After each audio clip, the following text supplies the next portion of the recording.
What if the greatest power in the universe sits dormant within you, just waiting to be realized and expressed?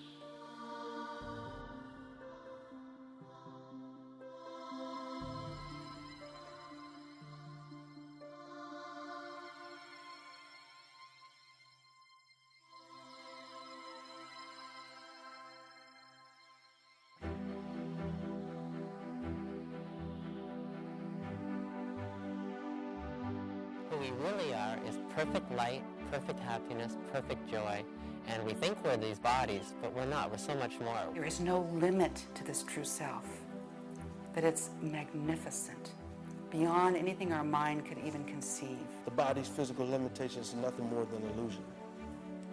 It is, in my opinion, every human being, it is his goal to extend beyond the boundaries of the physical man. I believe that we are way more powerful than we could ever truly imagine, and we're only scratched the surface of what we're truly capable of. Our creative potential is unlimited. It's really unlimited. The human mind is capable of so much more than most of us are living in our daily life. Never ceases to amaze me, this extraordinary potential that lies within each of us as human beings. We are born with this tremendous inner storehouse of energy and intelligence, and it's just a matter of contacting it. And it's waking up to something we already have. We just don't know we have it. We are the extension of the very essence that we call God. In truth, we really are the divine. We are it. We are everything. And there's nothing we can't do, absolutely nothing that we cannot do. There's no limit. I don't think there's any limit to who we really are. We are one with God. The potential for all of us is to be like Jesus and Buddha, that is our destiny. When one is using only a fraction of one's potential, how could you begin to imagine what possibilities would open to you as you grow toward enlightenment, as the total potential of your brain gets expressed? Though we have only scratched the surface of this intrinsic power, a glimpse of it can be witnessed in the creation of some of our most profound triumphs and discoveries. History has shown us that while new ideas are often met with fear, resistance, and trepidation, their creators have surpassed judgment and conquered these limitations in order to expose, enlighten, and evolve. One of mankind's most celebrated scientists and human beings, Albert Einstein, insightfully quoted man's doubts toward the new and remarkable as, "Great spirits have often encountered violent opposition from weak minds." Although we only need to travel back as little as 100 years to witness the extraordinary achievements of mankind, some of our greatest discoveries were made centuries ago. Galileo Galilei, the father of modern physics, as he is now known, was imprisoned by the church for challenging the idea of a flat earth that was the center of the universe. Though his theories are common knowledge now, many believed them to be heretical and philosophically false. Never mind dangerous, as legions of sailors on the verge of reaching the horizon would throw themselves overboard, tragically convinced in their belief that they would fall off the face of the earth. Initially met with laughter and considered an outlandish hoax, the Wright brothers transformed the idea of man flying into a tangible reality by launching machines to the skies with their invention of a controlled airplane. But this was not without its challenges. Even Wilbur Wright exclaimed at one point during the flight trials that not within 1,000 years would man ever fly. Not only did he transcend this belief for himself, but for generations of people whose world would forever be changed by air travel. There was a time when doctors claimed it was a physical impossibility for humans to run a mile in under 4 minutes. They were sorely mistaken when Roger Bannister, then an Oxford student and aspiring doctor himself, was the first to run the mile in 3 minutes and 57 seconds. This showed the world that the impossible is only impossible if the mind believes it to be. Our limited perceptions of reality are dramatically dissolving as we continue to ponder, question, and ask, what if? The exponential technological advancements of the 20th century brought the world into a new light, allowing us to truly realize that all inventions and discoveries are a mere reflection of the unlimited capacity of our very being. We cannot help but question, What will we accomplish, realize, and discover in this century? What are we now believing and defending that will prove to be erroneous and false? What ideas and thoughts are we holding on to that will no longer serve us in this new time in history and beyond? In the early stages of this new century, we are already bearing witness to fascinating human feats and accomplishments. With the act of breaking physiological and emotional barriers, ordinary people are performing extraordinary feats of human potential every moment of every day. We are beginning to recognize and appreciate that superhuman acts and amazing feats from renowned masters and experts exemplified throughout our history are simply a testament of what we are all capable of achieving. When we allow our thoughts to be unlimited, we are tapping into the dormant parts of our brain and creating new neural pathways. Every single person on this earth has the power and magnificence to express their brilliance and unleash the true power of their minds to bring positive change to themselves and to the world around them. What if one day the greatest discovery of mankind will be the realization and expression of the true power that lies within us? As a 14-year-old, I read the word enlightenment for the first time. And that word was never in my vocabulary. It wasn't in the Catholic school. Nowhere was enlightenment that word used. But the moment I read it, something in me said, that's it. I don't know what that is, but I want it. Enlightenment is the age-old goal of the wise throughout time and throughout the world. In every cultural tradition, in every philosophical tradition, we find the quest for the development of one's full potential, often given the name enlightenment.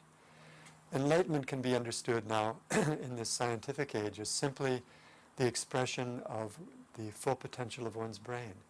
And the growth of enlightenment can be measured scientifically. So this takes enlightenment out of the hazy realm of mysticism, out of the realm of religion or philosophy or something that can be talked about, but we wonder, is something really going on? What is my definition of enlightenment? It's knowing who I am. It's knowing who I am past any thought that I might have had at any point in time about unworthiness. It's the recognition that I am God itself on the leading edge of the creative universe, manifesting as me in three-dimensional form. Well, I'd say my definition of enlightenment or waking up is really just realizing our true potential. And what does that mean? We think true potential, does that mean I can make, 50% more in my business next year? Sure. But I think, to me, it means becoming the Christ, becoming the Buddha, and living without limitations. And I don't mean becoming like Jesus or becoming like Buddha. I mean becoming like me, my own individual expression of the unlimitedness of who I really am. The desire of all desires, the fundamental, universal, primordial desire in all of us, is the desire for unboundedness, the desire for enlightenment, the desire for total expression of our full potential. And it's on the basis of achieving that then that we can turn around and give most to the world around us. Mind won't be satisfied until it experiences infinity. And so enlightenment is just that experience of total satisfaction, infinity. That's really the fulfillment of all desire. That's the great desire. And everyone wants that, whether they know it or not. And a lot more people know it now. It's interesting. There's an awakening, as you've seen in the whole world, where people are desiring something more than the satisfaction of job or family. There must be something more, and there is. Infinitely more, actually. Inherent in our physiology is that intelligence.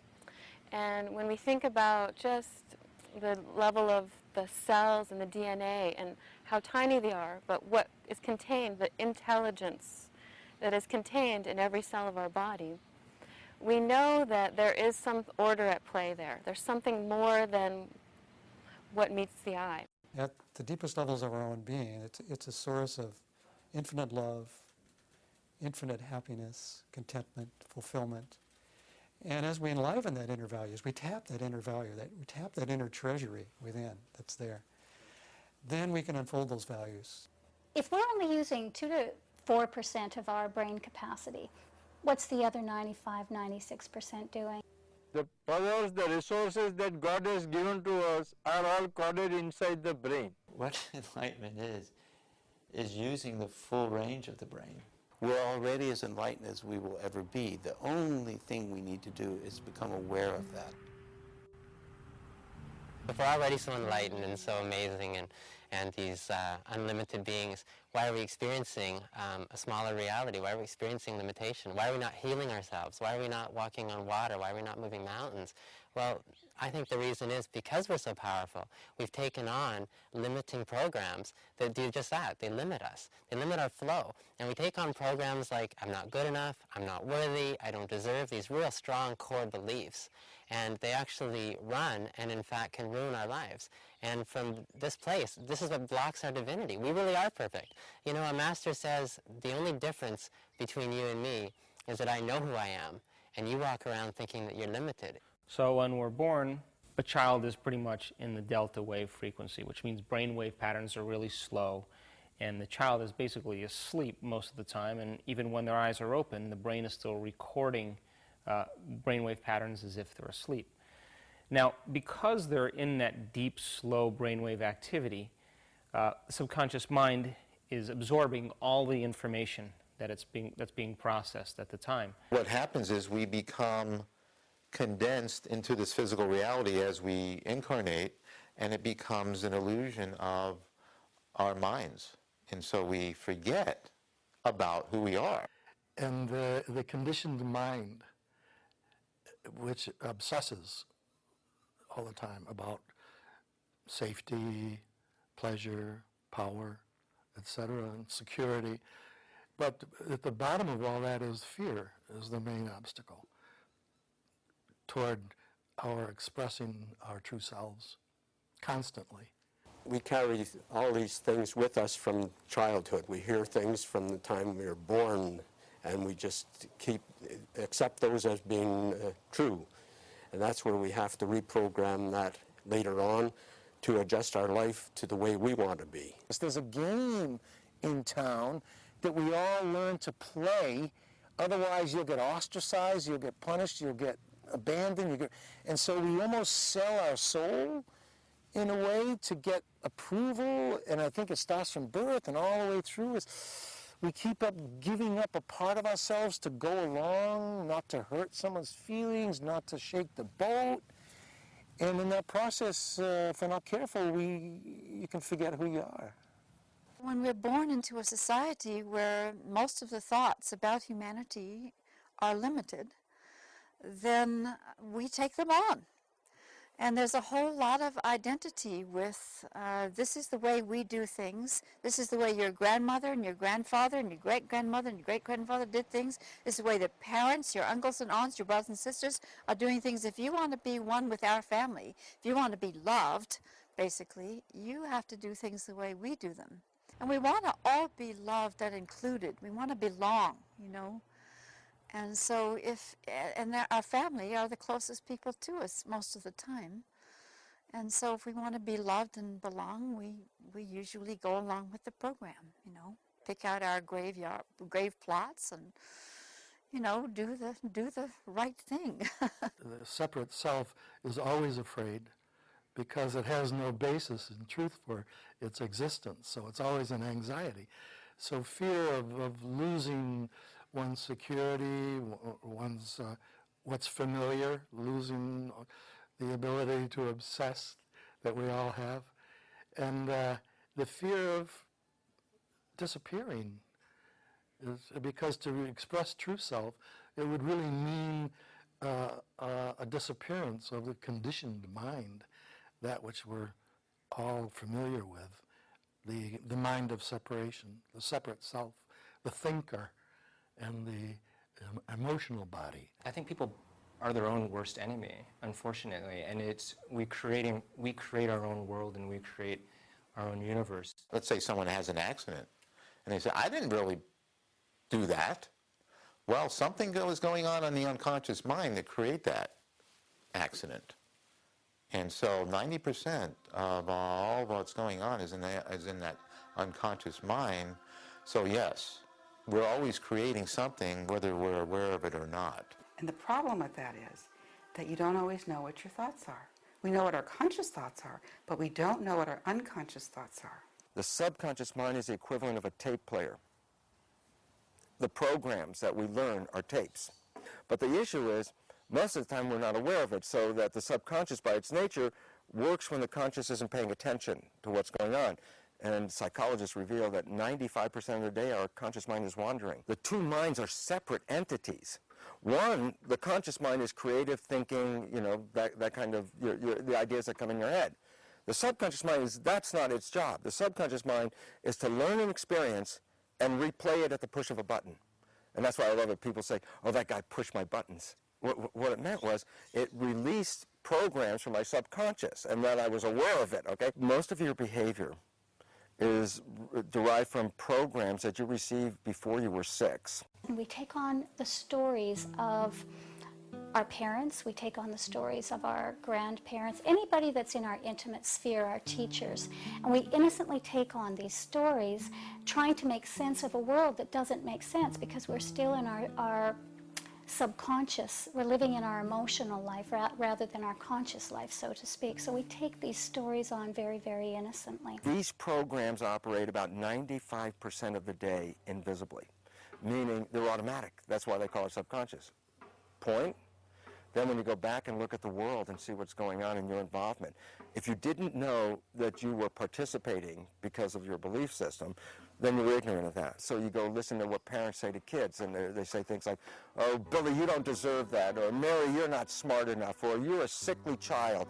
They don't realize that when these statements are made to a child before 6, they are directly downloaded into the subconscious because the child's conscious mind in EEG activity, we can see this, isn't a predominant brain state until after 6, meaning up to 6. The child's mind's operating in a frequency, EEG frequency level, equivalent to a hypnagogic trance. Whatever the child hears is not processed by consciousness. Whatever the child hears is downloaded directly into the subconscious. When we get any kind of limiting kinds of things from our parents, you know, like, you're not good enough. You're just an average kid. This is not a mentation of the child. This is a download into the microphone that plays into the subconscious. Now, the child grows up. 95% of the day, it's not operating from its conscious desires and wishes and knowledge of itself. It's operating from a tape. What's the tape? You don't deserve things. Well, the 95% of the day, your brain is operating your system to create a reality that you do not deserve things, because a function of the brain is to make coherence with the program and the life. If the program is limitation, the life must have limitation in it, because the brain's function is to accurately create the program as acquired. And then you go back and say, yeah, but what about the programs we got? And it's like, from the beginning, almost all limitation programs. And that's like, oh, we can't get out of our way, even if our consciousness is like pushing those positive thoughts down the drain, you know, it's like pushing them, come on, change it. It's like, you're taking a processor, a conscious processor, a small one, trying to change a processor that's a million times more powerful, running 95% of the day. And I always tell people, do the math. And non-declarative memories are called implicit memories or procedural memories. Those are memories that we've done so many times, that we've repeated so many times, that now the body knows better than the brain. And any time the body knows better than the brain, or the body has become the mind, that's called a habit. A habit is when the body becomes the mind. So here's an example.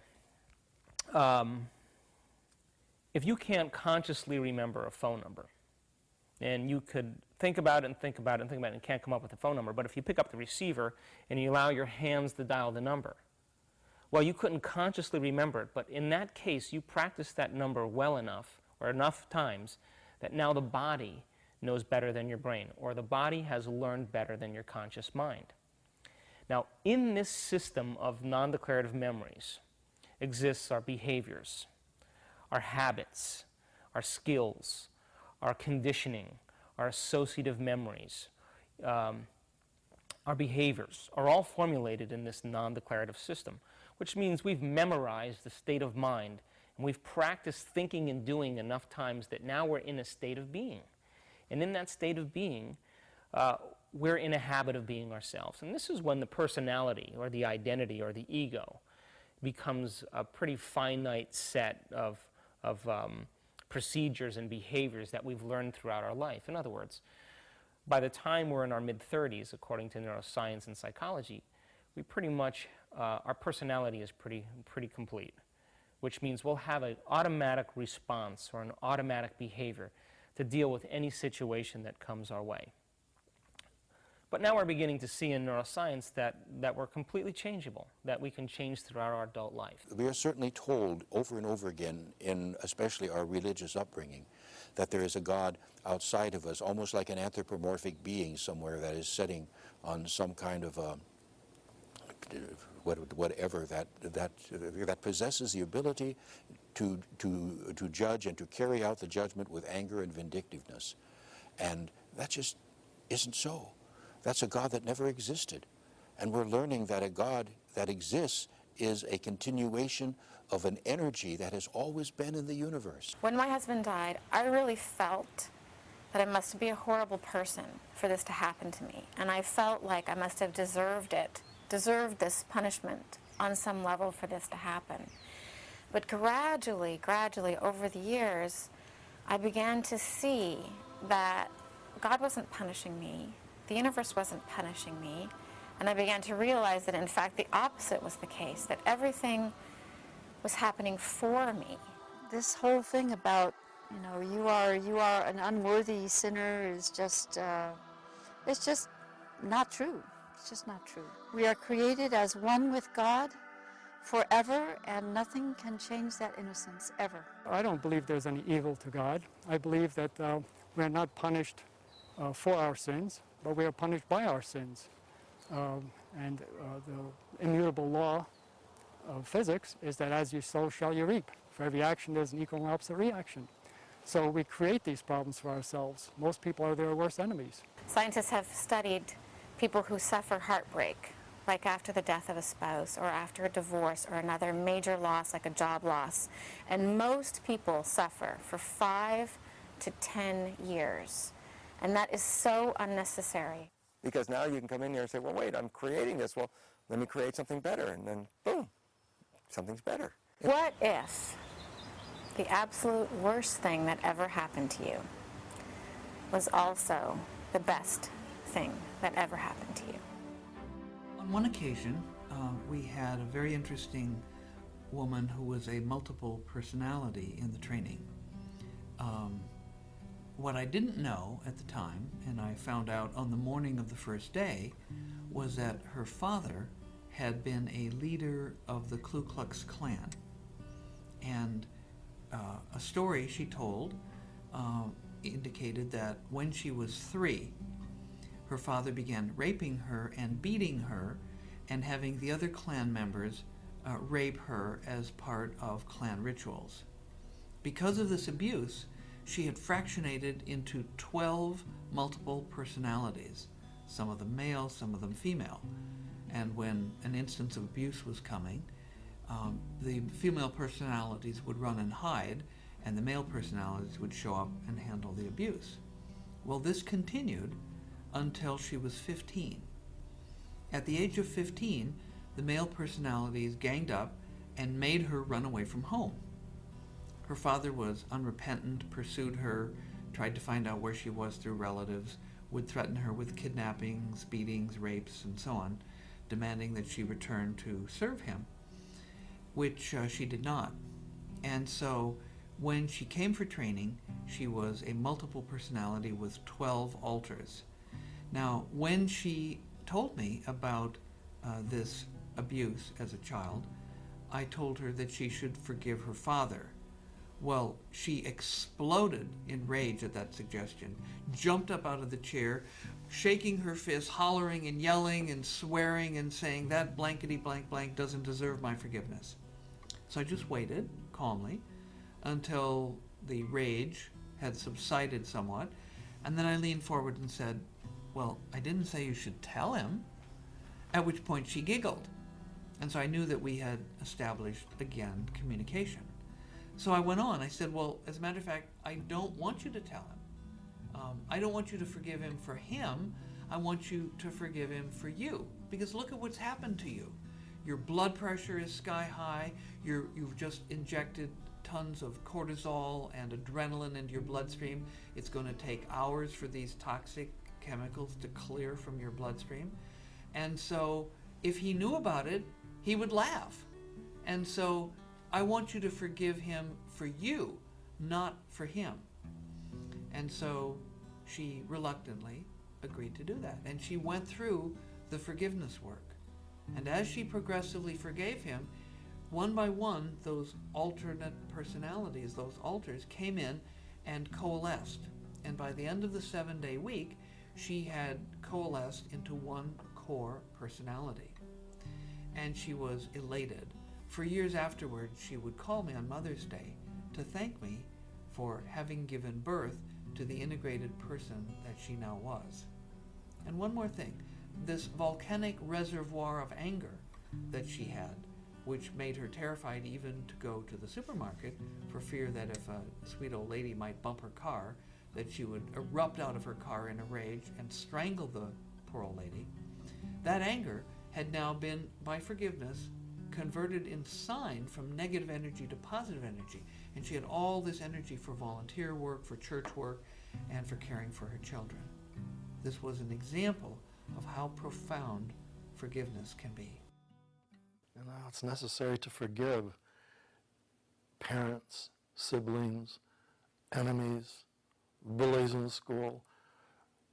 It's totally necessary. Otherwise, we're contracting against some part of our experience, which would be that aspect of the other. And every contraction is a refusal to deal with life the way it is. Truth. A refusal to look at the truth. At some point says then the concept of blame, victim, guilt, and all that fall out the window if you didn't know that you were participating by programs that you don't see. And if we get rid of all that stuff, we can start fresh right now by saying, well, I didn't know that my unconscious behaviors led me into this. And the fact is, no, you didn't. And it was invisible. But now that I show you and let you know how it works, then all of a sudden you become responsible for those invisible behaviors that you didn't even know existed 10 minutes ago. I used to conclude my lectures with understanding the new biology. If you understand what I'm talking about, you understand how you can create the most wonderful world, in your life. And people look at me and they go, but your life, Lipton, doesn't look so good for a guy who says he knows all this stuff. And I realized at some point it was like my own invisible behaviors. I had conscious awareness of all the rules, and I would essentially stand in the front and say, well, do as I say, not as I do. And it's like, oh, what a terrible thing to say in a lecture. And I realized that it wasn't just knowing the rules, but you actually have to change your old behaviors. And when you do that, then you become in charge of your life. But if you don't change them, they will operate automatically no matter how much awareness or consciousness you have. You're still operating from the automatic program. And so I close my lecture by saying, if you understood this, you are personally responsible for everything in your life. And at the end of a lecture, which they followed avidly and like, wow, this is a great lecture, and then I conclude with that. It was almost like I swore at them or something. They look at me in shock like, what kind of conclusion is that? Because it was like being personally responsible. And people had trouble handling that. And then one day a woman came in after one of the lectures and she was emotionally distraught because she was thinking over her life. She said, how can I be responsible for the things that happen to me? There must be a different conclusion. And I tried to think, well, the conclusion's a conclusion. Then it hit me and I said, how about this?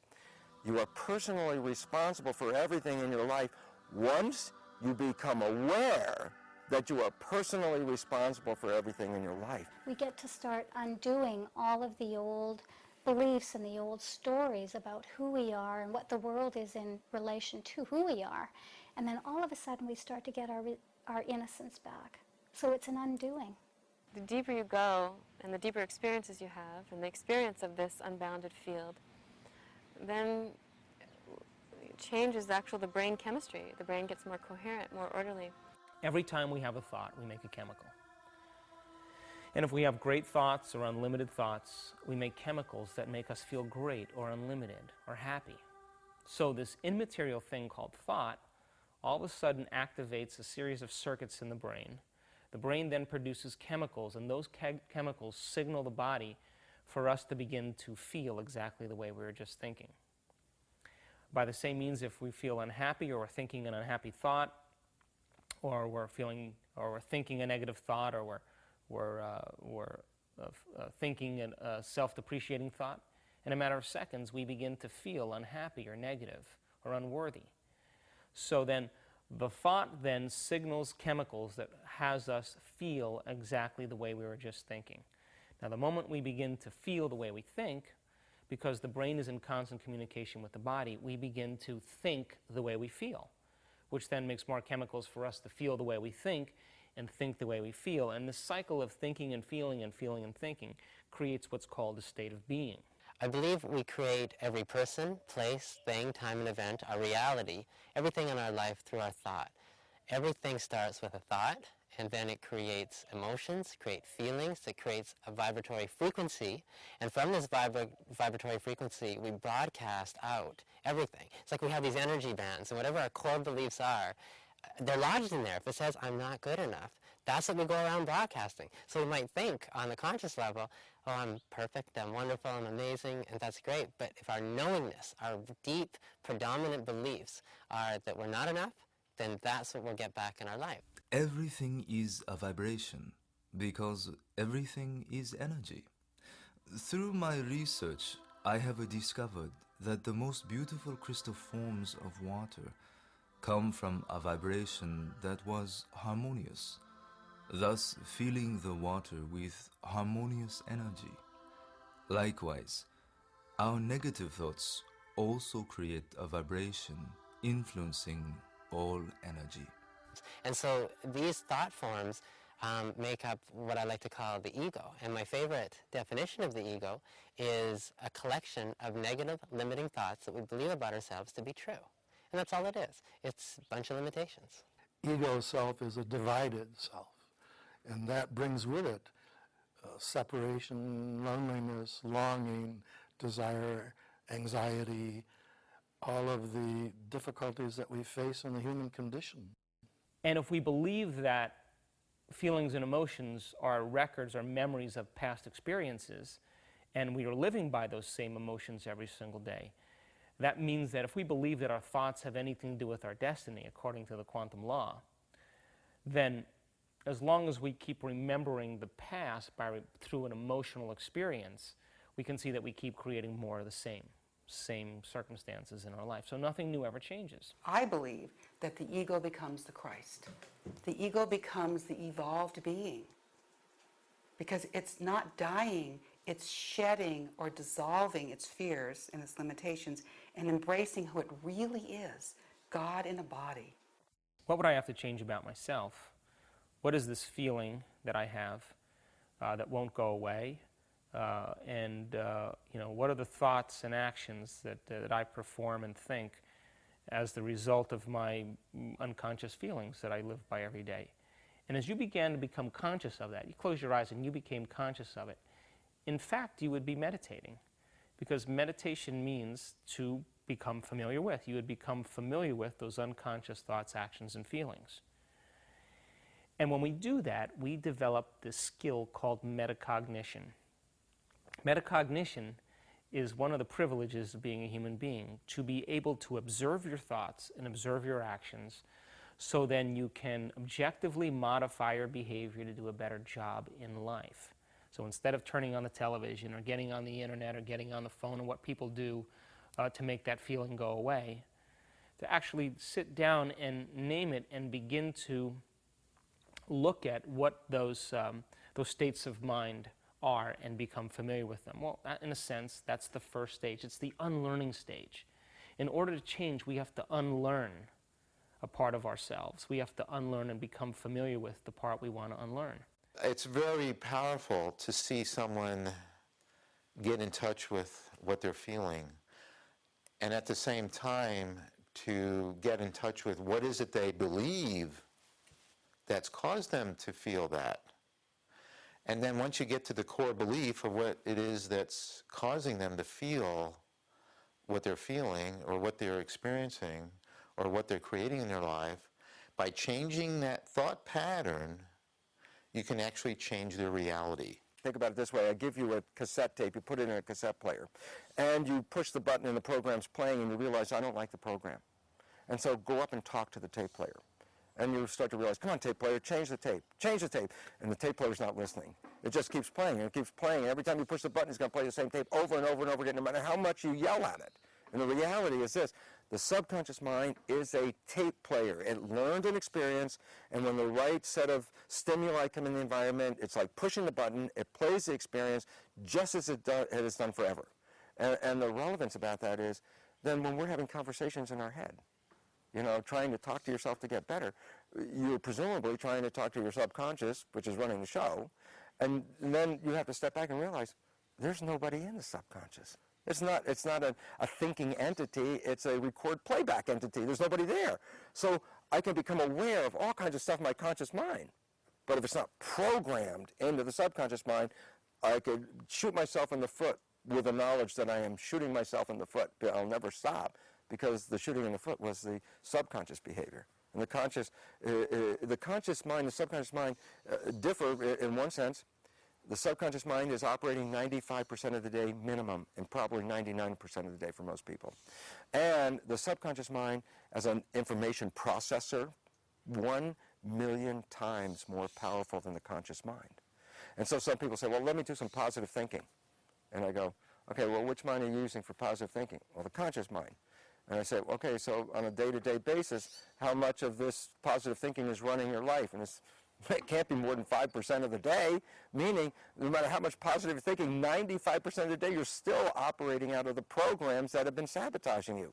So the reality is we must change our understanding about the psychology, the mind, and the subconscious mind. And that we have to take into account the subconscious mind as a device, it's a recording device. And the beautiful part is you can re-record the programs, that's not the problem. But you cannot re-record the programs by talking to it. You have to essentially push the record button. And the moment you push the record button, you have access to download new tracks. And when you do that, you can write a story for your life that is positive in such a way that 95% of the day you don't even see it and your behavior is automatically ensuring you a positive outcome versus the kinds of programs that almost all of us got, which were disempowering and limiting programs about who do we think we are. If we hadn't already absorbed limiting ideas, we would already be demonstrating a lot more of that kind of potential. But before we really have an opportunity, we've already swallowed a lot of stuff.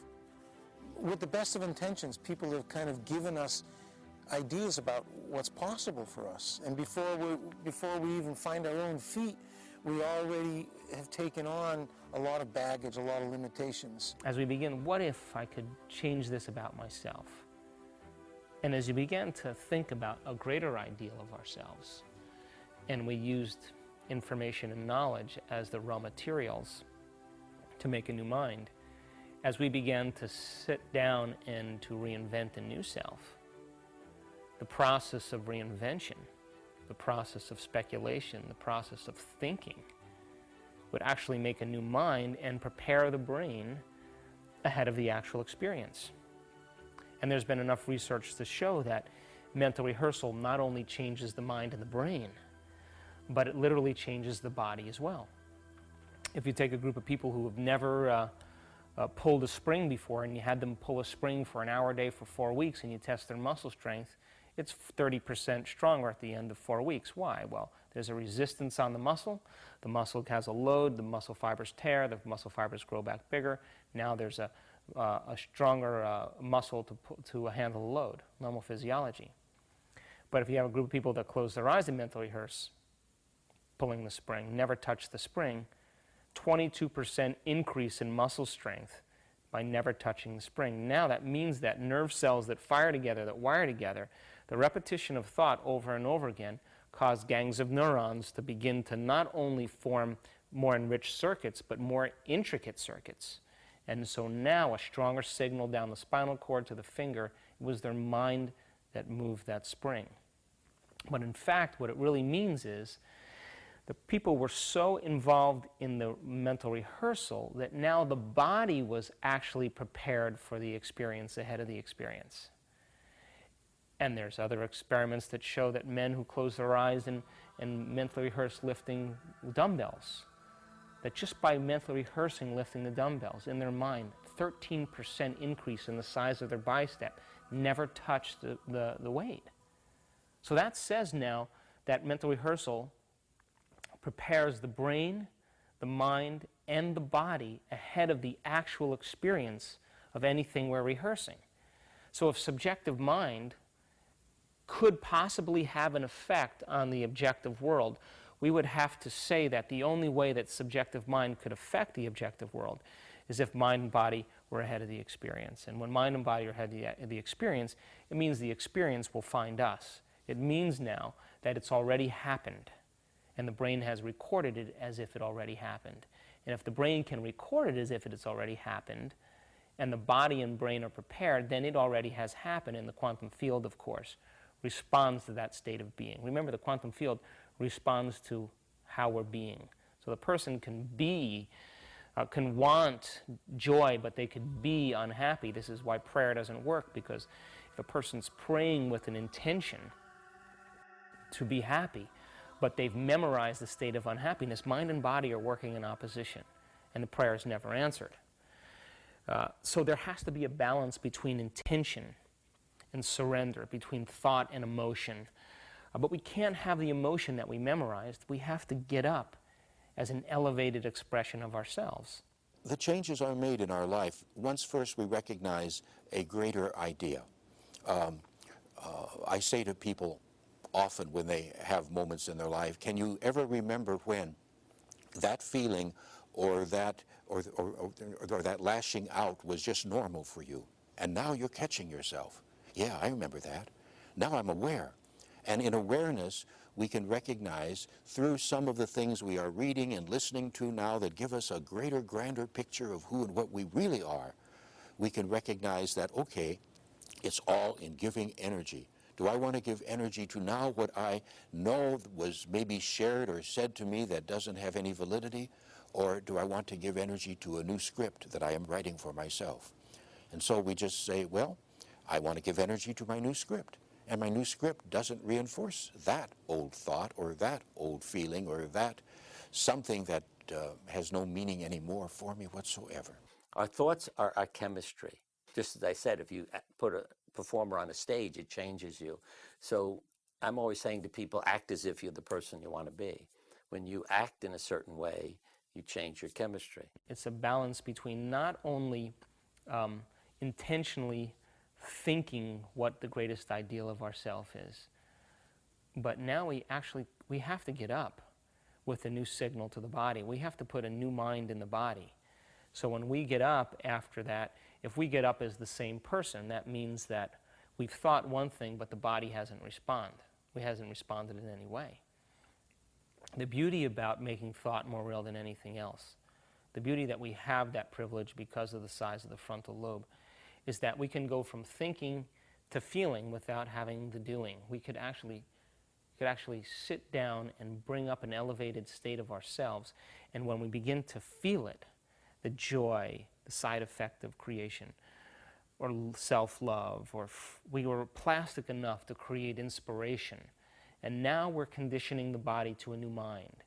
When we have those two ingredients working together, we're on the greatest journey for personal change.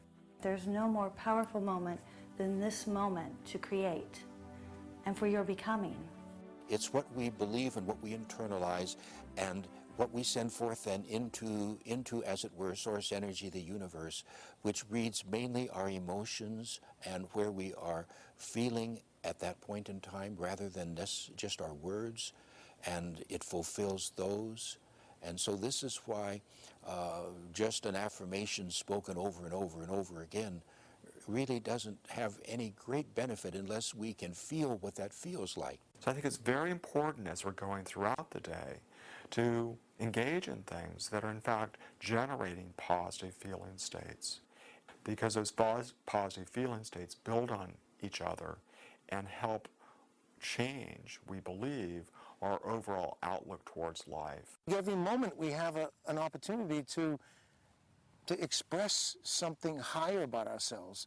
And once you have that direction, once you have that intention, that keeps happening like that. We keep revealing things about ourselves to ourselves.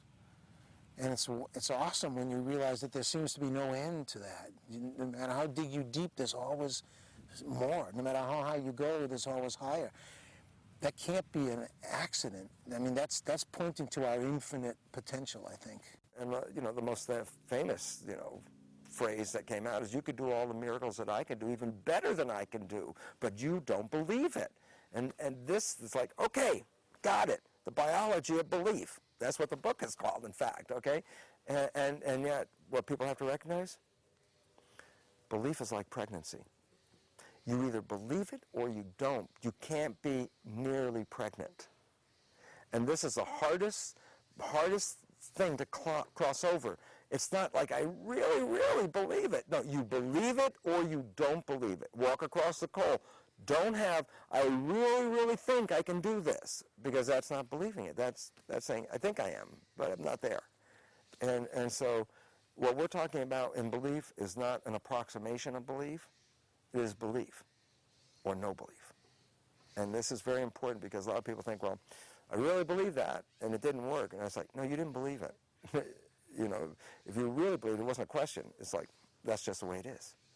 And so this is very important, because don't use belief loosely in this regard. Belief is yes or no. So in the model of thinking, doing, and being, the three brain systems that we have in place, then we can't wish, because wishing is an intention. There's got to be an absolution. There has to be a conviction. Intention means firm decision. It's making a choice. It's clarity. It's getting clear on what we want. The surrender element is knowing that the outcome is possible and surrendering to it. In other words, if we know that the outcome, that a greater mind is going to assist us in the outcome, all we have to do is get clear on what we want. When we get clear on what we want, and then we can surrender what we want to a greater mind and bring up the rejoicing, the rejoice in the outcome. Now we have the two ingredients that allow us to then live our life in a state of joy, because we know then that we're going to manifest a destiny. We have to know we can do any particular thing. And that knowing is the God self-certainty within us.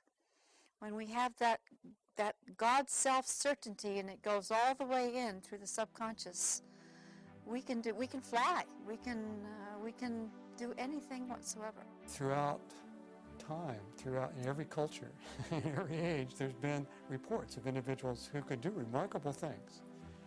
And one of the most remarkable things that one can think about doing is levitating or flying in the air, floating above the earth, seemingly defying the law of gravity. And one looks at the descriptions of people through history who've glimpsed these higher stages of development, higher states of consciousness, enlightenment, and you see that there are really exalted levels of experience, exalted possibilities that open to human life when we begin developing our total potential. I've seen crutches disappear within months when it shouldn't have. And I've seen people, once they catch the thought that they do not have to buy into somebody else's concept of reality, that they can make their own, that they can walk through life unscathed pretty much physically and in every other way. They can do that because it's who they are. The notion that our thoughts can control or alter our genetic signals is a very powerful one. And there are some data that begin to suggest that that is in fact the case. We're beginning to understand that genes are more like on and off switches, more like light switches, that we can keep certain genes turned on and other genes turned off. In an experiment done in Japan in 2003, they took a group of type 2 diabetics that were insulin dependent, and I'll give you the short story. They allowed them to watch a comedy show for 1 hour. And then they fed them a meal, and then they took their postprandial blood sugar levels. And the people who watched the comedy show for 1 hour, compared to the control group that watched just the boring lecture, the people who watched the boring lecture, their blood sugar levels went up about 123 milligrams per deciliter. The people who watched the comedy show went up almost half, 77 milligrams per deciliter. Now you may say, well, that's because they're exercising their abdominal muscles and they're exercising their diaphragm, and the action of exercises uses up the glucose. But what was interesting was that just from 1 hour of laughing, when they did the genetic analysis, these people turned on some 23 genes just by laughter. So then we can say then that, in essence, they turned on certain genes and they turned off other genes. Now, at this point in our scientific understanding, we know that limited survival emotions like anger and anxiety and stress and sadness and fear and pain, all of those more primitive survival emotions definitely stimulate genes to dysregulate or begin to malfunction. So the question is, if our thoughts or our reactions, anxiety and sadness and fear, can dysregulate genes to make us sick, if our thoughts can make us sick, can our thoughts make us well? And we're beginning to see then that our internal chemistry, how we maintain our internal chemistry, actually is the difference between turning on certain genes and turning off other genes. The nature of the way that we deal with heredity is to look in families and make family trees and then look at, like the offspring that are affected. You put the X's on those genealogy charts and say, oh, these were the kids that were affected from this parent, and then they carried that to the next family, and we put all these X's down.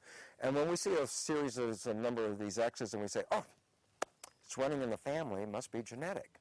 And it turns out, well, here's an interesting reality. I can show you a chart that you say, well, yeah, I can see this thing's running in family, it must be genetic. I say, this is a chart where those X's represent child abuse.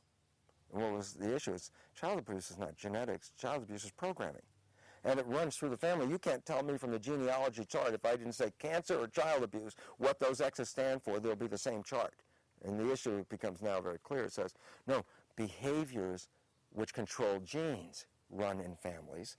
And this is the new understanding of what is called epigenetic control. What most people in this world are studied or learned or have at least downloaded is a belief of something called genetic control. Literally means control by genes.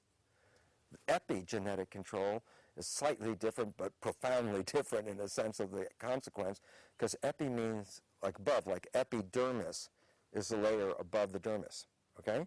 So epigenetic control literally says control above the genes. It's like, before we gave the genes credit on or off. Genes make decisions like, genes are blueprints. It's the contractor that selects the blueprints. And all of a sudden, well, who's the contractor? And the answer is the mind. Because the mind is saying, this is what I need to live in this world. So the mind is involved with the selection of the genes. So we manifest a biology that is a total reflection of how we perceive the world. Then, bottom line, where the whole thing falls apart is, what if our perceptions are incorrect? Then by that nature, we will then select gene programs that are not in supporting us in the environment because our perceptions of the environment are wrong. So we're now constructing a biology that doesn't fit, and that leads to disease. So it's the redundancy of these same feelings and emotions, the redundancy of the memory of suffering or unhappiness or unworthiness or insecurity, that memorized state of being that then begins to have influence or have an effect on the cells. Actually, what we're seeing is an outer reflection of an inward condition. So if you have conflict in your mind, then you'll have conflict in your body, and it'll show up somehow. But if you have peace in your mind, then you'll have peace, in your body. That's the privilege of being a human being, is that we can make thought more real than anything. And because we can do that, we have this ability to anticipate an event or expect an event to happen. We have the ability to begin to forecast the event. And as we begin to think about the event happening, and we prepare the body for the event to happen, what we don't know is, as we're thinking about the event and preparing and anticipating the event, we're turning on the stress response as if the event was happening. And we do it all day long. So when we turn on the stress response by thought alone, and we can't turn off the stress response, now we're headed for disease. If you want to talk about the mind-body connection, in this state, we're knocking the body out of normal balance by our thoughts alone. And it's the repetition of the forecasting or the thoughts of the future or the thoughts of the past that tend to cause the body to live in stress. And it's the long-term effect of the cortisones and adrenalins that begin to push the genetic buttons that begin to cause disease. Whether it's memory function, whether it's digestion, whether it's immune-mediated conditions, whether it's heart conditions, whether it's anxiety and depression, whether it's fertility or infertility.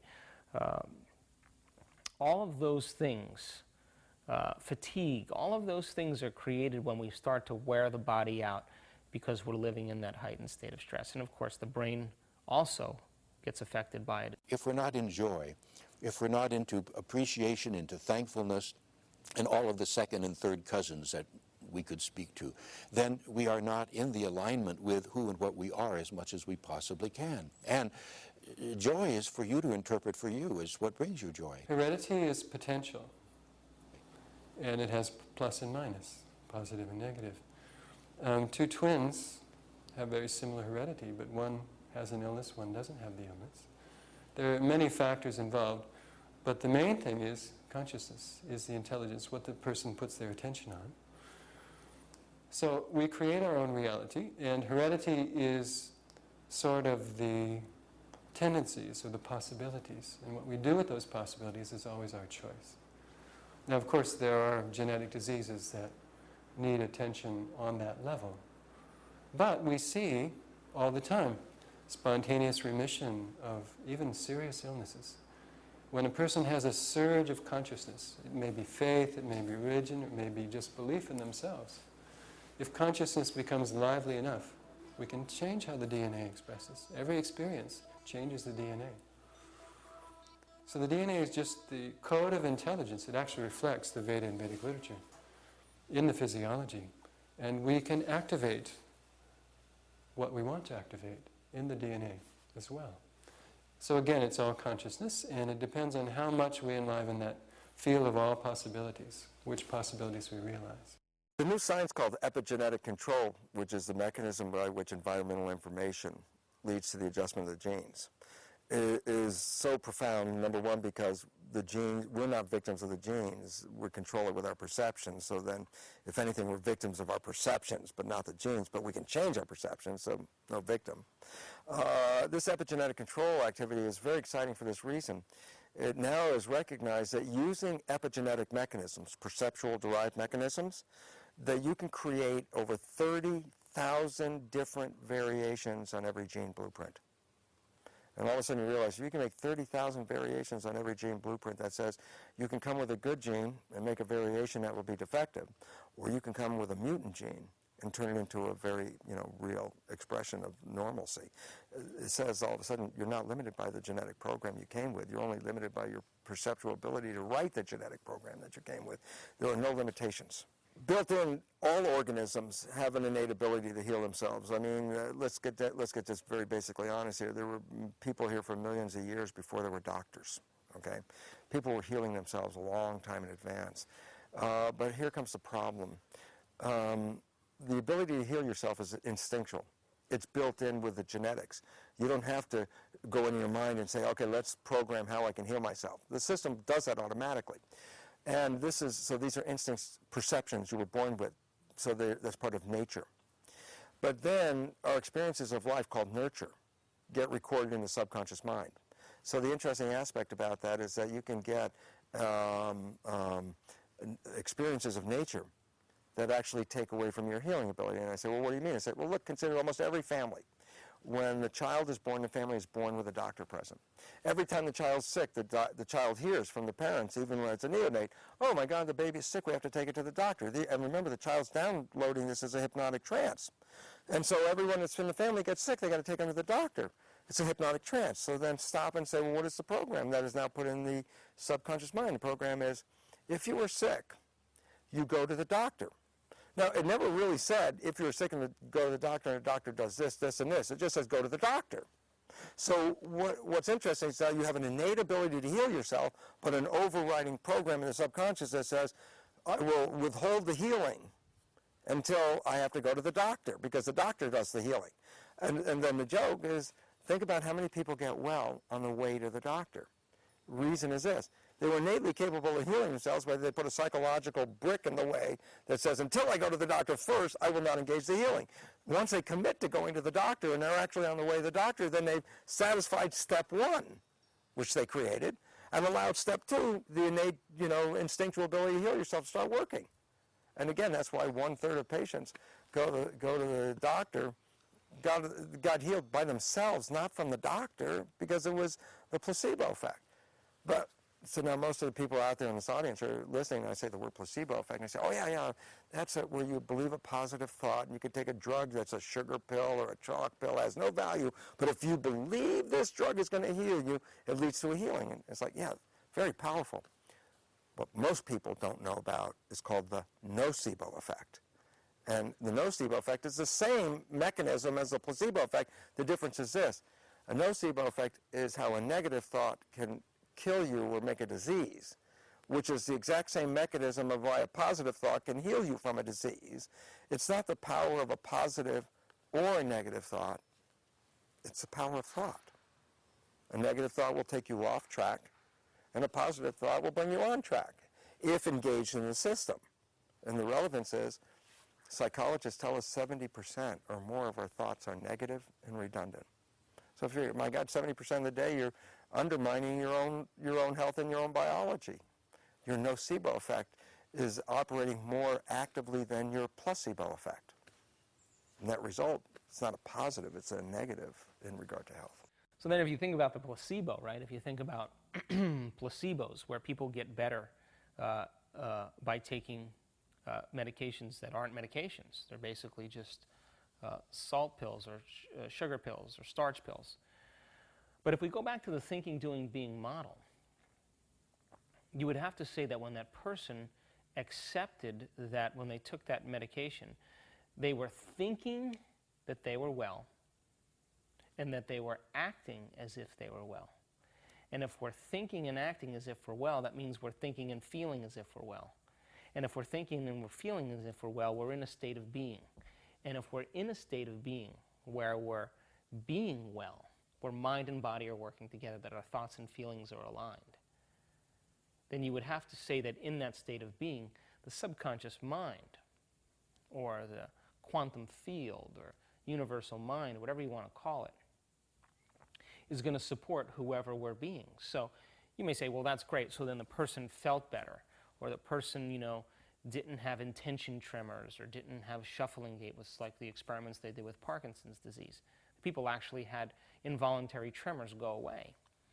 But what's even more dramatic was that when the person, when they did the analysis on the receptor sites in the brain, those people, because they were thinking and acting as if they were better, and so they were in a state of being better, the quantum field coalesced, or the greater mind began to produce dopamine. And dopamine, which is normally absent in people with Parkinson's disease.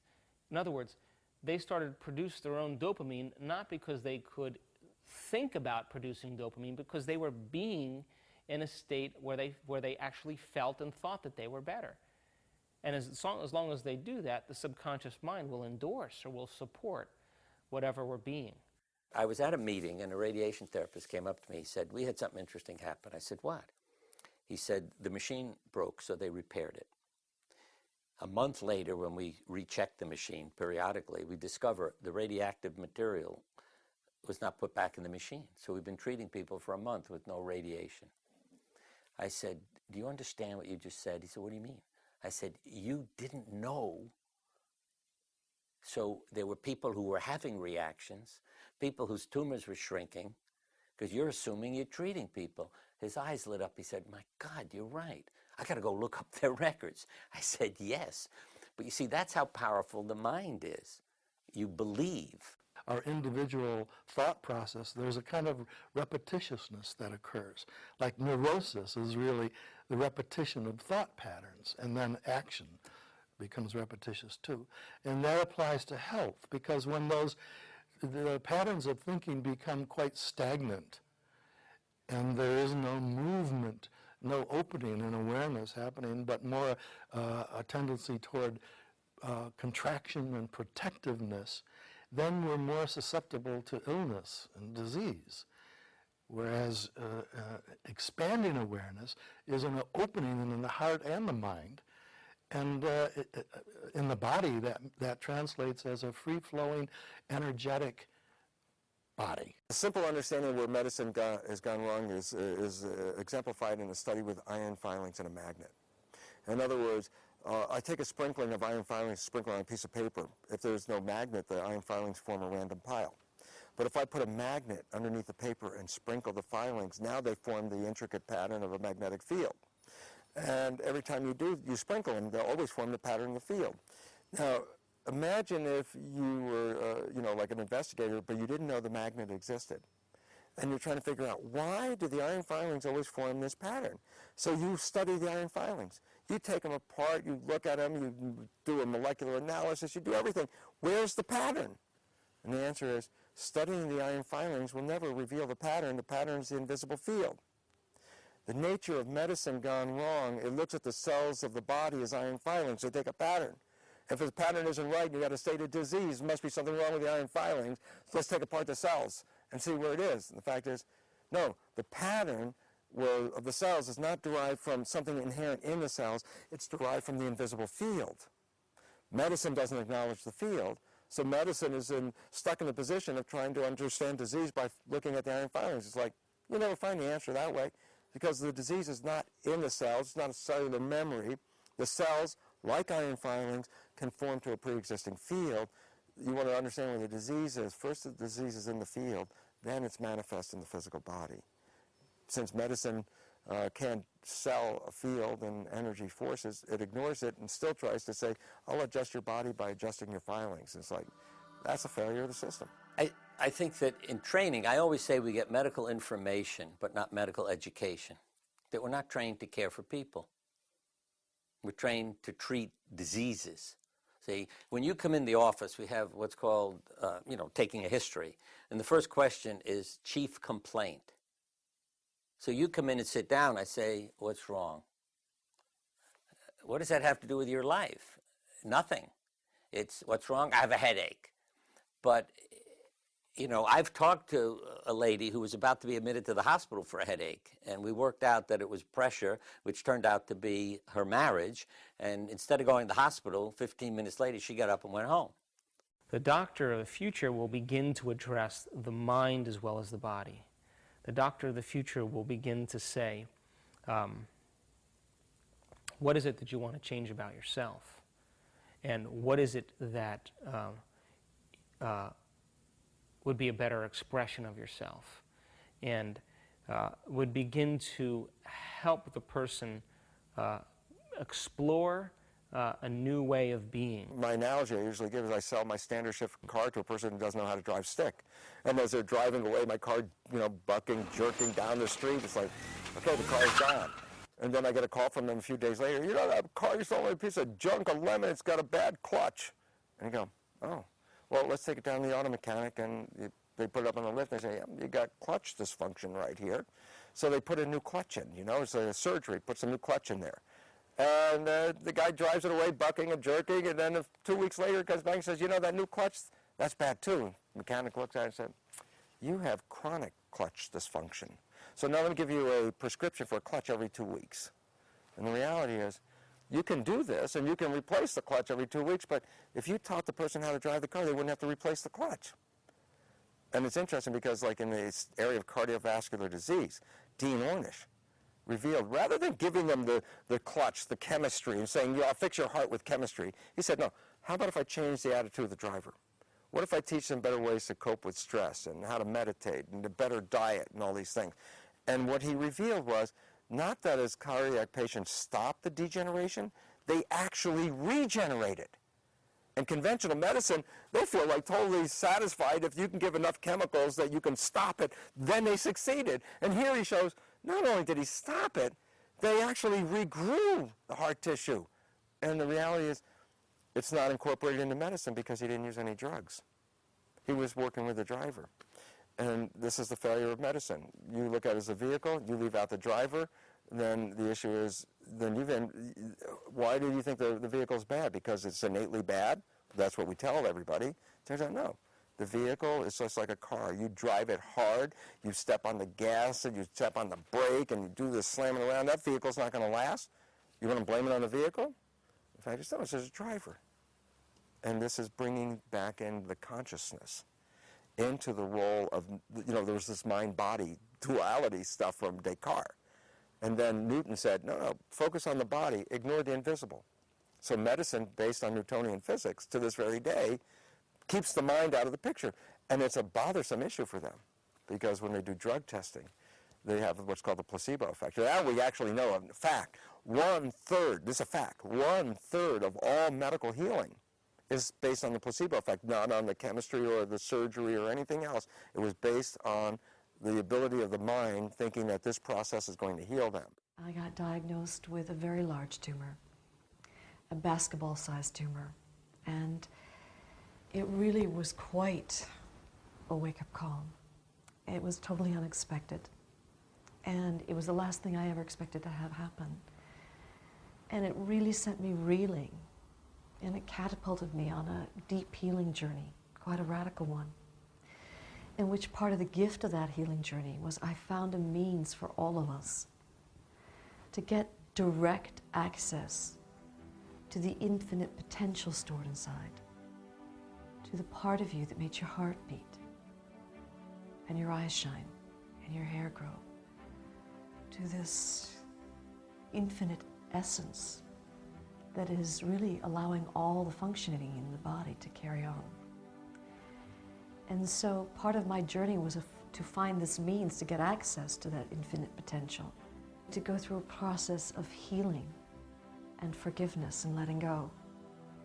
And once the cells have released this old programming, these old patterns, then the body and the being can go about its own process of healing naturally. And that was the gift of my own experience, was that only 6.5 weeks after I was diagnosed, I went to Cedars-Sinai Hospital, and I was diagnosed to be textbook perfect clean, completely tumor-free. And what doctors call a spontaneous remission or a miracle, Solzhenitsyn in his book Cancer Ward used the term self-induced healing. And just think of how differently we'd think if patients said, oh, I'm a case of self-induced healing. Then you're more likely to say, how did you induce it? What did you do? Because consciousness is the cause and physiology is the effect, we would allow all possibilities, even the possibility of regrowing a limb. But that would require really highly developed consciousness, we think. And the ancient Vedic tradition has records of people who've regrown limbs. We went to Fort Grant Prison in Arizona, and I met there a really tall guy by the name of Stork, violent prisoner, had been in prison for 14 or 15 years already and looked like he was going to spend his life there as far as I knew, but had gotten his teeth kicked out in the fights 3 times and grown back new teeth. And when I heard, and he said it so casually, it was just in passing, and when I stopped and said, wow, wait a minute, you grew back new teeth 3 times? And he just thought that everybody did that. It was the first time that anybody even made an issue of it. He had no, in fact, he felt like we were making fun of him when we tried to convince him that, no, not everybody grows their teeth back, or at least most people think you have 2 sets of teeth, and that's it. But no one had ever given him that idea. And that was a tremendous lesson for me, because I started to question, well, wow, what if I hadn't already been taught all these things about myself? What would be possible for me? And maybe I should start dropping some of the things I was taught, because who knows? As soon as somebody starts to say something is impossible, they're interrupted by someone who's doing it. I developed this technique to regrow hair naturally in 1982 after losing my hair for 17 years, so I was totally bald. I went to 5 or 6 dermatologists during the 17 years, and they tried everything, and they were unable to help me. Very fortunately, the doctor in 1982 said I was wasting my time, nothing could be done. So that's when I started working on my theory of reversing hair loss. The doctor, the way he put it to me, nothing could be done, sort of gave me a challenge. Usually the pores start to open after 6 to 8 weeks, but I've had several people tell me that after 3 weeks they could see small hairs starting to come through. I have so many people say that it's hereditary, which it is not. It's the emotions that are hereditary. And that's the first thing I found that I have to teach the people, is to reverse their thinking on it, reprogram the subconscious mind. What are considered superhuman or supernatural abilities are, the potential lies within every single one of us. Every single human being has that. My wife and I used to work for a while in Silent Unity, which is the prayer department of Unity School of Christianity. And they have a record that goes back for many, many decades. They have somebody in prayer 24/7, 365 that is accessible. And in their archives, they have letters that substantiated many, many, many wild, wonderful, woolly things that have taken place in people's lives. One of the most dramatic was somebody who, through prayer, regrew one of their eyeballs. And if there's nothing impossible in the universe, with God all things are possible, we say that. And then we say, well, but, you can't grow. Well, why? If it's an idea and you can coalesce around it, and your physical form is a coalescing around an idea, then why not a perpetuation of something that you need at any given moment? I also spent time in China. My teacher, Hu Bin, is a Qigong master. And he's 104, 105 years old now. I was with him in 1985, over 20 years ago, and he was 85 then, so he's way up there now. And he had tremendous ability to flow qi, to emit qi. And I watched him heal shattered vertebrae, over a 21-day period, to literally the guy's shattered vertebrae just returned to normal. And I took x-rays, we took x-rays while I was there, and showed this progression from totally shattered vertebrae to vertebrae that looked like they'd never even been broken, not with even any callus to show their old fractures. And that was just such a real and vivid proof for me that this is what's possible. Look at this. And I thought the x-rays would be, I started traveling around the U.S. with these x-rays to show people, look. But if people don't want to believe something, they can just find ways to ignore whatever proof you put in front of them. And I'll never forget it. I had them hanging in the art gallery at University of Massachusetts, and one guy in the physics department, I saw him looking at the thing, and I walked up beside him. He goes, I know how you did this. I thought, well, did what? He says, you used some kind of ultrasound device, and you shattered these vertebrae gradually, and then you reversed the dates on the x-rays. And I thought, God, if somebody's going to go through that much trouble to figure out how you would fool someone, it doesn't matter how much proof you give them. It's people, if you're not ready, it doesn't matter how much proof you have, you're not going to take it. But if you're ready, you don't need proof, you don't need evidence, you're ready, you're going to do something amazing. And the only real limitations are whether we believe something can happen or not. And this becomes important. So, for example, walking across hot coals. If you believe you can walk across, you're not going to get burned. If you don't believe you can walk across, you're going to get burned. If you believe you can, and you get halfway across and then question that, the moment you question it is the moment you get burned, because that means you lost your belief. I like the familiar story, a woman lifting a car to get a child trapped underneath out. She's lifting a minimum of 1,000 pounds. If it's a 3,000-pound car, even if she's just lifting up one corner, she's got about a 1,000-pound press coming. A woman with no training lifting 1,000 pounds? And all of a sudden you say, you mean just an average person on the street can lift 1,000 pounds? It's like, yeah. Well, what about all the rest of us? It's like, well, you didn't believe you could lift it, so there you can't. And the one that I really like is down south in the United States, they have Pentecostal Baptist sects of them that work themselves up into a state of religious ecstasy. And a number of them in Testament that God protects them, play with rattlesnakes and copperheads and things like very poisonous vipers. If they get bitten, they don't have any consequences like anybody else does.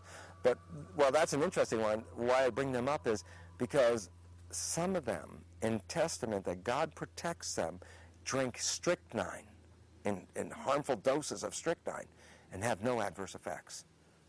He stepped back and said, man, you can walk across fire, you can lift 1,000 pounds, you can drink strychnine. You tell me where the limitations are. And every one of them, the only limitations we have are the belief of limitation. All these displays of what appears to be supernormal human abilities, I think that's an indication to everybody that the capabilities of the human being are far beyond what anyone believes to be. Scientists say we only use 10% of our mental potential. Well, I think it may very well be that full use of one's mental potential is maybe 1,000,000 times far greater than what individuals use.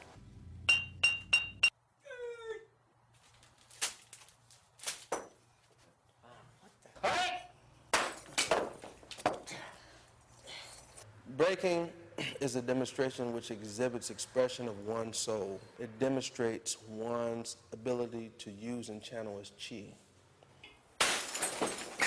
He's no different than you or me, except that he's practiced and has allowed his own latent abilities to develop. Well, there's a lot that's going on there. I think that one of the reasons they use the demonstrations, as Master Zhou is quite talented, gifted to do, is that it has a tendency to attract our mind in a way of the fantastic phenomena, which it in fact is, that has a tendency to break up our normal thinking patterns of how we see ourselves.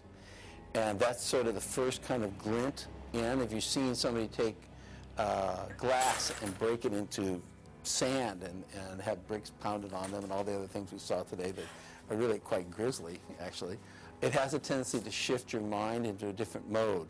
And that generally people then say, well, how's that? What was that? And so what you then begin to see is then people begin to change how they see themselves. And they say that anyone can tap their inner resources and expand their awareness and expand their capabilities to full use of mental potential. There's a deep creative intelligence within each of us. What happens is that when someone sees something like that, I think you can't help but be changed, and that some of those experiences, like what we saw today with Master Zhou, will walk through your mind for a long time. If that then hits at a certain spot in one's consciousness, one may begin to then ascertain that they are actually more. Well, if he can do it, well, that's just him. Well, but Master Zhou says, well, I've been studying it a long time. You can do the same thing. Just practice. And so it begins to change how the consciousness sees itself. In that change is, in fact, greatness. That's an enormous, quote, step for mankind and the person doing it. Prahlad was a Jain living in a cave in India who has not eaten or drank any fluids reportedly for 65 years. Dr. Shah heard of this and asked Prahlad to come and be researched by them, and he agreed, and they had him under surveillance for 10 days, 24 hours a day, and a medical team of 21 people examined him and, from perspective of all different disciplines, and they ran ultrasound studies on his intestinal tract and his urinary tract and found out that there were no substances moving around, that in fact he was totally free from any food or fluids, and there was no degradation in his health whatsoever after a period of 10 days without fluids and without food. And normally a person cannot live after 4 days without fluids. So Dr. Shah sent me his research studies. I've been in contact with Dr. Shah. He sent me his research findings, and it was quite amazing to review. And there's no reason to doubt Prahlad claim that he does not need to have outside sources of nourishment. He says that he receives his nourishment from a nectar that flows down through up from his upper palate, and also he goes into samadhi several times a day, which is a very deep state of meditation whereby he draws tremendous bliss and energy and gets nutrients and nourishment into his body that way. Now we have found out, and it is a scientific practice, and even science agrees, medical science agrees, that body requires energy. Energy is a must, food is not a must. What we eat is a secondary source of sun energy. Non-vegetarian food is a third source of energy, and raw food and live food is a source very close to sun energy. This is the reason why a lot of people are now turning towards raw food and live food. Through the sun cosmos power, we can develop our pituitary pineal gland, and their metabolism will be there. That 5 element energy will be divided, and that energy will goes to brain, and through the brain, from the brain, that energy will comes to our all cells organ, and then we can charge it, and then we can get it our food energy, and every energy we can get it from the nature, and sun is the highest nature for the earthly living being. This practice is creating interest to solve the problem of food in outer space. When I first succeeded in remaining without food for many days, I put it before doctors, and in 95-96 they observed me 211 days only on water. Later the international team of 21 doctors chaired by Indian Medical Association President observed me 411 days only on water, and based on that report I was invited to United States by two universities, Thomas Jefferson and UPenn, who some of the doctors and scientists were funded by NASA to study the effect of light on a human body, and they observed me for 130 days on and often, and they found and they agree that man can sustain on any other energy source other than the traditional food. Doctors who observed me in India and also here, they found the pineal gland getting enlarged and lot of neurons regenerating. Ever since world comes to know about this, there are hundreds of scientists and doctors doing research only on pineal gland, and that is now much sought after research. Now sun makes everyone relaxed. Many times we all see sunrise and sunset and we feel relaxed. Now if that becomes a daily practice, we all will be relaxed. Our relaxation will increase, and once the relaxation goes on increasing, the neurons, the cells in the brain regenerate and become more powerful. The cells that have lost energy, they get back the energy. So far medical science believed that neurons never regenerate. Now they do believe that neurons regenerate. There may be many possibilities, but what I have found out is from the sun gazers that those who sun gaze, their neurons regenerate, become abundance in the brain, lost strength comes back, and if the brain gets more and more neurons with more power, brain becomes more powerful, and if brains become powerful, the body gets healed by itself. Because brain is controlling the body, very little mind is in the body, but the whole body is in the mind, so it is mind over matter.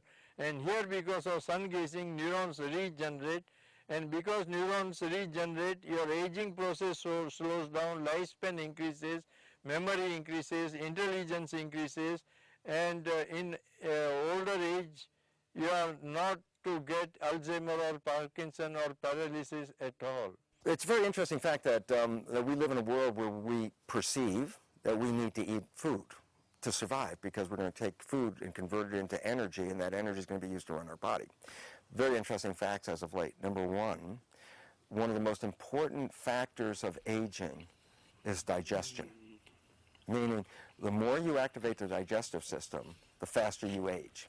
And the reason is it's the equivalent of like the car is running and the exhaust pipe has all this carbon monoxide that's going to poison you. The digestion system's like the car running, but they're what are called free radicals, or the carbon monoxide of digestion. And so when you digest food, all these free radical poisons go through the system and they attack the brain primarily, and they destroy the brain. So the more of this digestion process, the more you compromise the system by poisoning it with free radicals.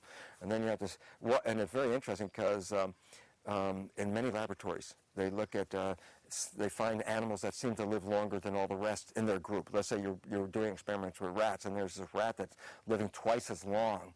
And this happens a lot. They find no matter what laboratory animals, fruit flies, there's miniature worms that they work with, any laboratory animals, they find that there are individuals that live a lot longer than all the other ones, almost double sometimes. And they said, oh, take those animals and study their genes, and we're going to find the gene for longevity in there. And it was interesting, in virtually every case, and I mean hundreds of cases, they found a gene that was associated with longevity, but instead of an enhancing gene, it was a mutated gene, a mutation that interfered with digestion. These animals can't digest the food as well. So obviously at some point everybody started to look around and say, all these long-lived animals have one common characteristic: they cannot digest food as well as the other animals. So some logical scientists all of a sudden popped out and said, what if we just feed our experimental animals a lot less, put them on the equivalent of a starvation diet? And when they did that, the lifespan of all the animals almost doubled in every case. And basically that led to the understanding that it was the amount of food, you see, because in the world that we came from, there weren't, you know, when we came out of the jungle, there weren't farms, there wasn't a pantry, you know, you got whatever was there. So we were living on a subsistence level. But what people don't recognize is the biology over evolution learned to tap energy from the field rather than use it from metabolism. And in fact, this is the new direction of science, revealing that the proteins, the enzymes that make functions in our body, are more affected by the invisible vibrational energy fields than they are by the chemistry. And all of a sudden it says, oh my goodness, this is like a Tesla system where Tesla trapped energy out of the environment to turn it into electricity. The human biology over its evolution was able to trap the energy out of the environment and turn it into protein actions, which generated the function of the system. So that in fact, we really, you know, eating was more like, is like a pleasure rather than a necessity. And yet, in our world today, of course, eating is a pleasure, but we perceive it as a necessity. And that's our error, is that, no, that's actually now killing you at this level of food. Non-eating is obviously not accepted, but like any truth, I think it was Oppenheimer that says every truth goes through 3 stages, right? In the first one, everybody laughed at it. It's not possible. In the second stage, people just oppose, even violently. And in the third stage, everybody accepted. Like it's the general opinion, it's okay. And with sun gazing and this stage of non-eating, I think eventually it could happen that people accept it more. I think what's going to happen is that while it's a heroic effort on the part of individuals to be in that position as HRM is right now, when enough people become a community, then the morphic field will facilitate a faster expression with less work, so to speak, to get there, because the field will be encouraging that. So as a pioneer in the field and as the others are manifesting themselves in more and more numbers, there's a point, like a tipping point, where, oh, so it's so much in the field that people can pick it up without going through all the steps. And that's the way things change in populations. The Roger Bannister effect. I use the hypnotherapy to help myself into the discipline of sun gazing. You could say some auto-hypnosis to condition myself to change, if you want, my belief system into the system of non-eating person. Because I think because of education or culture, we are conditioned to behave in some ways. We are supposed to sit for breakfast and lunch, dinner.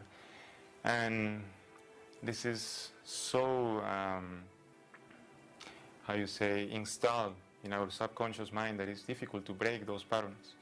And so I have to condition myself to do the opposite. I mean, I'm trying to follow the social traits, characteristics, but at the same time, I'm doing something that is completely different. In some ways, even the opposite. So I don't expect people understand what I'm doing, but for me it's more like an experiment, like applying all the things I know related to the mind into my body and how the way my body responds to this experience with sun gazing. I believe we can create reality. Everybody has different goals in life, but I think whatever is your goal in mind, you can achieve, whatever it is. For many people, sun gazing and stop eating is not going to be a goal to contemplate at all, and that's okay. They have different goals, and I'm sure they can achieve whatever they put in their minds. For me, this is the adventure, this is the exploration, and this is what I'm going to do. I know the potential for experiencing different senses or beyond senses than the 5 we know is a fact, is there. We can reach that. We are just, they are just scratching the surface of this topic, I think. I noticed some new studies about the communication between cells through some kind of photons through the membrane of the cell. So they say we are a system of light, actually. All our cells are in communications through light, and this is just scratching the surface of whatever is happening. Maybe we are condensed light, and maybe we can liberate that potential that is already in us. Maybe we can create reality with our thoughts, our emotions. And I think this exploration is about that. It's about pushing the boundaries of reality. I mean, everybody will feel safe if they see me eating. But for me, it's about letting go of what I know. If you really want to reach the new oceans, you need to let go of the security of the coast you already know. You have to let go. You go beyond. What if aging and even death are only a result of our learned programs? Our resistance to this idea may initially be as strong as the resistance to Galileo's ideas for that time, but what if we really can choose to live as long as we like, and aging and death become an outdated concept, a reality based on our beliefs that may soon prove to be as obsolete as the flat earth? There is a tradition in many societies of the world, China, India, many other traditional cultures have a tradition. Stories of individuals who've lived very, very long lives. It's even in there, in the Western religious tradition, in the Old Testament, there are stories of Methuselah and so on. Now, are these just fanciful stories? Could people really live to be hundreds of years old, or maybe even older, as suggested by these traditions? Well, maybe these stories aren't so fanciful after all. And the key is to have a technique to reduce the biological aging process, to arrest the aging process. As a matter of fact, one of the things I often say to people is, if you have no sense of time, how can you get older? You know, that when you do something you love to do and you look at your watch and you say, oh my God, 3 hours. I thought it was half an hour I've been here. Yeah, how much older are you? I think half an hour, not 3 hours. There are communities in the Himalayas where they eat, certain foods and they live a certain lifestyle, and they don't have anything that's not even pure in their diets. And they have babies at 70 and 80. And they're working in the fields when they're 140. They haven't lost their teeth. There's no arthritis. There's no cancer. And they don't even know what aging is about, the way we do. So they're not expecting it either, because, see, their view, they see, what do they see? Oh, here's Grandpa out in the field at 140, and he's still productive. So they begin to realize, oh, I will live for a long time. Where we see Grandpa at 70 or 75 or 80, not too healthy, he's had a stroke, he's in a wheelchair, he's in a walker, and we think the opposite. So again, it's what we're viewing. So I know it's possible if we can begin to expand our mind. I think the more loving we become, the more peaceful we become, the more joyful we become, then living longer gets to be a pretty nice thing. But if you're suffering and if you're uncomfortable and you're in pain, you wouldn't want to go too long in life. And then if people sell you on a philosophy that there's something better waiting for you, then you lose all your motivation for living. Then dying gets to be this door to something greater, when maybe it's just a mind-made trap to believe that. Why not just assume that you're going to live as long as you choose, and start to discover all the things that we're doing that are preventing us from staying alive and staying healthy, and put our energy into that. Stem cells, use them. And it's funny, because the joke to me is, since I've been culturing cloning stem cells, I started that in 1967, 40 years ago, okay? And the powerful understanding that comes from them, and they're essentially immortal cells. And that the relevance about them is they're there to continuously replace and repair any damaged tissue or organ in our bodies. And what are we doing? We're giving the stem cell projects to the pharmaceutical industry. Why? Because, well, it seems like, well, God gave you stem cells, but apparently no way to use them until they figure out the drugs. And it's sort of like, come on, be real. You got stem cells, you didn't need them. The question is, why aren't your stem cells providing for that longevity or for that healing? The answer is, don't ask the stem cells that. You're the contractor. What's your belief on your longevity and your healing? Not your conscious belief. What was the program belief because that's the one that's going to override. I don't care what your desires are consciously, it's the subconscious going to run. And that's the stuff that went in before 6. And almost every bit of that was, who do you think you are? With the answer, nobody, as being a very acceptable answer. There's also data showing that chronic stress can alter the DNA or the chromosome length and lead to an acceleration of aging. This is the work that's been done at University of California, San Francisco by Elisa Epel, in which she and her collaborators had found that chronic stress and a negative life experience over a period of time leads to a shortening of the telomere, which is the chromosome that holds the DNA. And that shortening of the telomere has been associated with aging processes. All immortality is extending the lifespan, delaying the aging process, and the way that is achieved is by rejuvenating the body. We've been told in the past, you need to go sit at the feet of an enlightened master to get in touch with this infinite intelligence, to get in touch with the enlightened awareness. And I don't know if it's just the times that we're in, but what's becoming clear is that all of us are capable of getting in touch with that essence. It's who you are at the deepest level. I see the awakening process as being an evolutionary one. I think the evolution of consciousness is about awakening more and more in conscious awareness. And that what comes with that, I know that there are certain powers that develop along the way, and I don't think they're very interesting. What is interesting is the capacity for love, a love that's unconditional, and that is the highest happiness.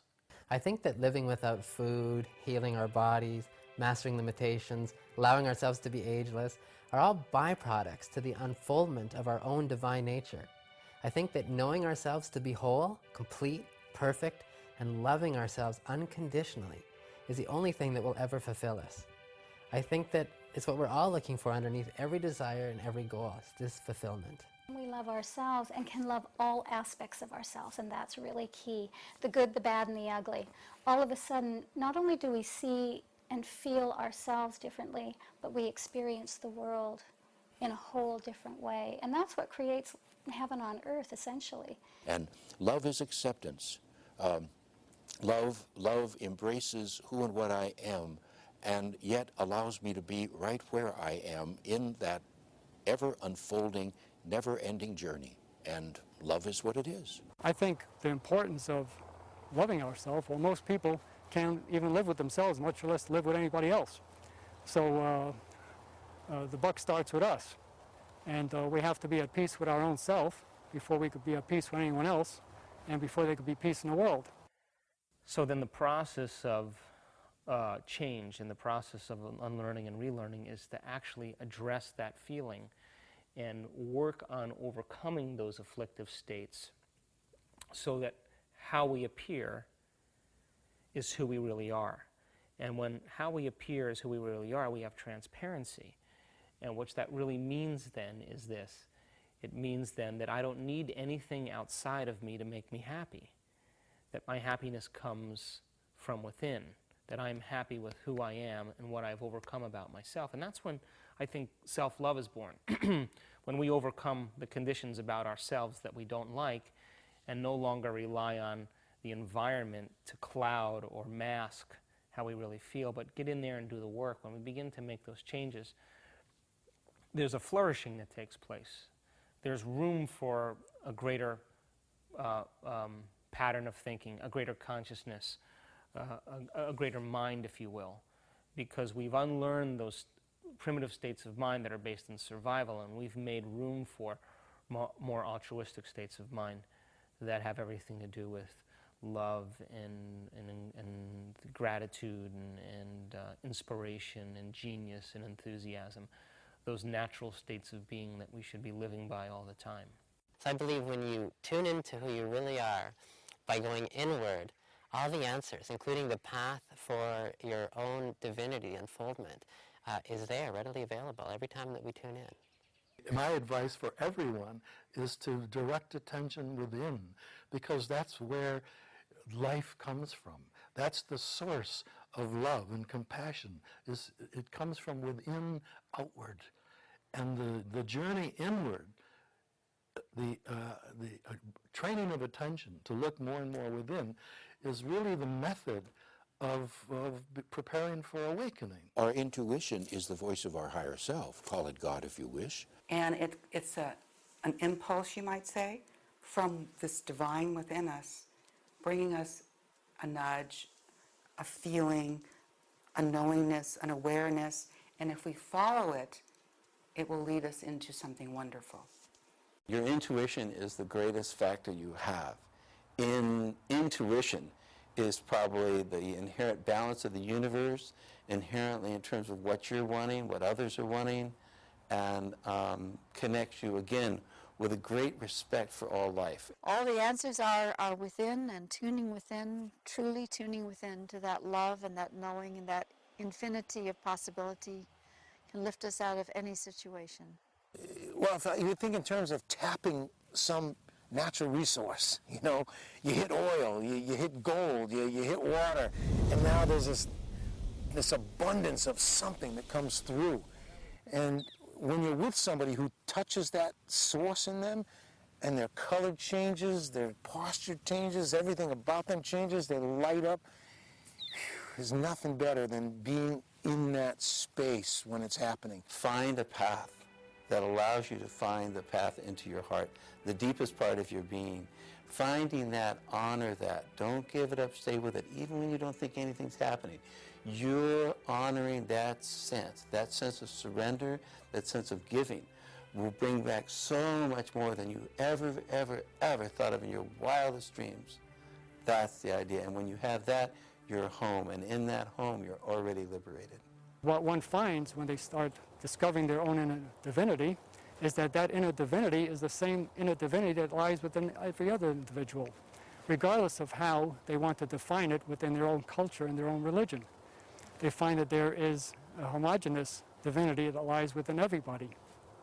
So it's very difficult to take negative action against someone else when you see the inner divinity within them as well as you see it within yourself. And I think that's actually what's happening to mankind, even as dire as it's looking currently, with the environment, with the geopolitical situations and things going on in that way. There's also great birth happening with individuals and great things happening in this world now that's bringing tremendous light in. In that light is the awakening, and in that awakening will bring the kind of things that will surpass probably any of the limits that we currently see. More and more people, I believe, there was a time when there was only one Buddha in the world. There was one Jesus walking the planet. I'm convinced, I know that there are thousands of Buddhas. There are tens of thousands of Buddhas, and Jesus is walking the planet today. That means something. Things are accelerating. And that's exciting for me, because 1 million Buddhas, 10,000 Moses, Krishnas, we're coming to that. That's where we started from. We're coming back around to that. It's not a rare phenomenon. We went through this cycle maybe of human evolution where it was kind of rare for those beings, but we're moving into another direction where that's going to be ordinary. Get used to it. If enough of us awaken to that all at once, we can change this thing very quickly and very, very well. There's not a time when we don't find nature organizing, so to speak. It's eternal. It's unending. And that possibility is for us as well, to have this unending resource, this unending reservoir by which we can continue to grow in higher levels of what we can say consciousness or being, of well-being. How long does it take to wake up to our divinity? Well, I think it can take lifetimes, or I think we can let go in a total moment. And when we do let go, it's like we don't have to create our divinity, we don't have to seek for it, we don't have to do anything because it's there. We just have to stop identifying with this false self and the ego, the limitations. When we do that, again, we allow something greater to come through us. But since most of us feel like we have so much fear associated with our identity, we tend to do it in little bits. You can't skip anything, you can't go around anything, but you can zip through it at an infinitely increasing speed. And that's the skill that I am really psyched about teaching people, how to handle acceleration, how to relax and allow things to really speed up and reach their culmination and not have to go through a long, grinding process, but just pull the plug or set it free and let it zzz, go to that, you know? Now, there's great techniques out there that shorten the process, that allow us to change memories, can consolidate memories in the unconscious, like EMDR and body talk and emotional freedom technique and thought freedom technique. They're all working on that non-declarative or subconscious level. And it's allowing the body to organize itself so that it's freed of the emotional experience, freed of the emotional memory. And when we have a memory without emotion, that's called wisdom. That's when the emotion then gains its full understanding. What drives everything we do is the desire to grow and evolve. And the great goal, the goal that we would all like to see, we all have our personal goals, of course, but the goal that we'd all like to see is a better world for all of us, a peaceful world, a healthier world. When everyone is doing what is the very most joyful for them, they are giving the greatest possible contribution to all life. Whatever sings to your heart, that connects you with the deepest part of you, when you have something like that, the implications to the one person doing that are most profound, that need no explanation. They will know what I call the great joy or the great peace. And when you immerse into that, so much of what happens in your world has a whole different shift. It's no longer you against them, but it's you and how you harmonize and balance with it, how you make it work for you and all life around you. When that is reached in many of us, we will have a different situation here. So my definition of enlightenment has always been knowing that you know, or knowing that I know. When you know, that means mind, body, and soul are all aligned. When you know, that means that your thoughts and actions have produced a state of being. When you know, that means intention and behavior are aligned. When you know, it means that you've memorized an internal chemical state because you were able to reproduce the experience enough times that the body now knows better than the brain. One definition of enlightenment is the ability to know anything, to do anything, and to accomplish anything spontaneously right. So when one's mind has access, when it's grounded in the field, when it's living within that field of pure intelligence that's organizing the entire universe, from that level, one could know anything. One could do anything. You could achieve anything that you want for yourself, for your society. The purpose of life is to experience God and to realize God and return back to the source from where we came. I believe we are who we make ourselves to be. We can be whoever we want to be. The purpose of life is the exciting moments that come as we internalize and remember more and more of who and what we are and who and what everyone else is, and give everyone else the freedom to do or be as they choose to do or be. What if the purpose of life is to awaken to who we really are? And I think when we follow our joy, follow our passion, then we're doing the right thing. To me, it's like winning the game. What's winning the game? You win the game when you know who you are.